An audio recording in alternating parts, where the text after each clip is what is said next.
911 Regional Accessible Emergency Communications, Laura Hall.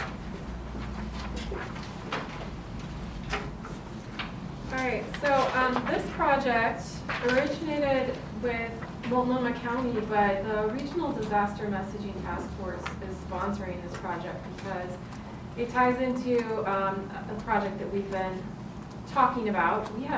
Our task force has scoped out several years worth of work. We have an endless supply of projects, and so it's nice to be presenting with like, oh, someone else will do the bulk of this work. So we will contribute. We wholeheartedly believe that this is important work that needs to be done. The first part of this project is to create key messages that would be used in the first few days after a major event, such as Cascadia earthquake.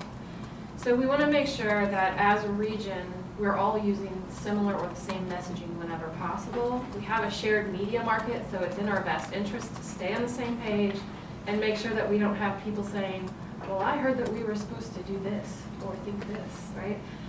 So we want to make sure that we have this regional messaging prepped and ready to go. Of course, we can't cover every scenario, but we want to do as much as we can ahead of time. It is our understanding that Clackamas County has done some work on this and that Multnomah County has begun this work. I'm not aware of other counties' work on this, but we want to spend the next year in conjunction with the PIO work group developing these messages and coming to a regional understanding of what needs to be said. Then we want to, and here's where the grant would step in, translate those messages and have audio recordings of them as well. So developing a list of languages that we want based on regional input. That's stage one of this project, and that will most of that will happen starting in 2020. The task force and the PIO work group will begin that work. Hopefully, if this grant funding comes through, we'll begin the translation later in the year, next year. The next stage of this process is to have some regional accessible communication workshops so that we can make sure that these messages that we've developed resonate and are appropriate for our different communities, both in terms of language, culture, but also rural, urban, etc.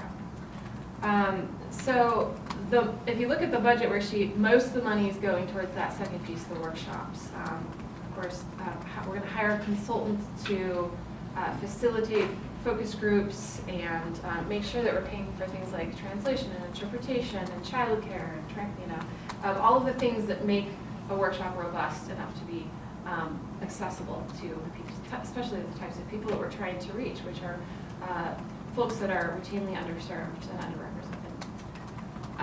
The task force, most of our involvement will be in developing the key messages in the next year, but we will stay in touch with this project as it develops through the workshop process to make sure that we're staying on task with regional messaging priorities.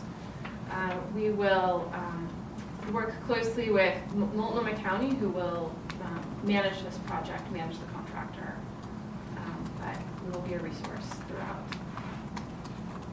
I think that's the gist of it, but I welcome your questions. Yes? So the scope, is this like all types of emergencies, public health emergencies, water emergencies? I mean, how are these intersecting? Because I think we gave the water PIOs some money last year or something. It's another request that we'll hear from. Okay. I'm just trying to understand if this is all under one umbrella so that, an emergency is an emergency, so where does it fit in that category? Right. I believe that the scope is mostly a Cascadia level, catastrophic, regional event. And so the topic areas would include everything that's relevant within that. Water, public health, schools. We want to make sure that the messaging is reassuring and yet provides the most appropriate protective action information that we need to get across. So, and Alice, you can probably speak more to the content of it. No, I think the intention was, at least my boss's intention was, what do we say to people in the 24 to 48 hours after Cascadia before we have any information about what happened? What do we already know today that we want to communicate to people that are protective action recommendations, as well as comforting, calming, reassuring? And as it turns out, Clackamas already had that put together as well. We imagine that there's gonna be some really easy stuff that we all agree on. Mhm. Don't touch that downed wire, slide. Right. Kind of thing, you know. And so in 2 years, what we have is gonna be what goes through that process. Right. But we will not have gotten all of the key messages from all of the sectors in Sure. 2 years. That'll be a continuing. And there are some sectors where we already have it, the disaster sanitation has already Yeah, developed after. yeah, that's true. What does distribution of these deliverables once everything's done look like? Like, how are you gonna get it out to all the rest of us? Good question. I mean, I imagine that it's gonna go through public information officer. Just because I would have said Everbridge, but the whole reason, you know, our notification systems, but the whole reason it's being done is because we're anticipating those things will not be, in the first 24 to 48 hours, those things won't be working. So one of the, I mean, it was a really big, that thing has been trimmed down quite a bit. So one of the other phases was supporting public information officers in their, what in the fire service we used to call trap lines. But the non-electronic forms of getting information out. But I don't think that ended up in the, What about prior to the event, like Yeah. just the preparedness side of it, would that be through PIOs as well? I don't think it's prepared, the scope of that one is not preparedness messaging. The way this is written is that Sorry, I'm not freezing what this would come too from well. the workshops would be 2 sets of recommendations. One is based on those key messages that we're developing next year, and the other is just generally, how do we reach the community that you work with? Oh, okay, so there's Right. gonna be like. So there would be a little bit of that.